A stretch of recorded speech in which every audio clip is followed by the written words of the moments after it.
Huyu ni waziri mkuu wa Israeli Bwana Benjamin Netanyahu akituma salamu za Krismasi na mwaka mpya kwa Wakristo walioko duniani. Kwa kifupi hapa, kwa tafsiri sio rasmi, anasema kwamba Israeli ndio taifa pekee Mashariki ya Kati ambapo jamii ya Wakristo inastawi. Anatolea mfano kwamba Wakristo wana uhuru kamili wa kuendeleza dini yao na watu kutembelea taifa hilo bila kuzuiliwa na kwamba wanatambulia.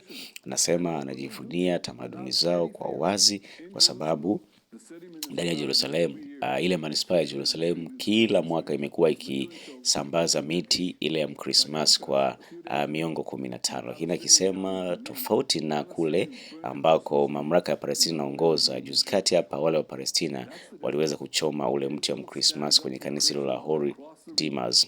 Sasa anaelezea pia kwamba huko wanakutana na vitisho na kila namna ya vitimbi ambavyo wanafanyiwa. Anasema kwa jamii ya Kikristo inakuwa katika eneo la Israeli, lakini maeneo mengine imekuwa ikipungua kwa sababu ya mateso na vitu vingine. Imekuwa hivyo Lebanon, Syria, Iraki, Uturuki na maeneo mengine. Anasema kwa mfano, eneo ambalo alizaliwa Yesu la Bethlehem lilikuwa na 80% ya Wakristo wakati liko chini ya Israeli, lakini chini ya mamlaka ya Palestina idadi hiyo imepungua kutoka 80% mpaka 20% kwa sababu ya mateso. So kwa kifupi, wale ambao wanaamini kwamba Israeli ni taifa ambalo lina ubaguzi, si kwa nini, hiyo sio kweli. Hapa pia anatoa wito kwa mateso ya Wakristo kukomeshwa. Ametolea mfano Nigeria na maeneo mengine. So Israeli taifa lenye uhuru.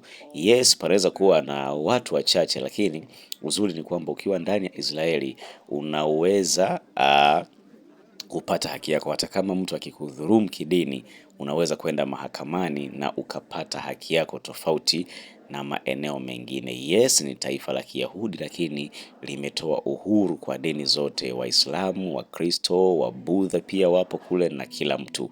That is Israel.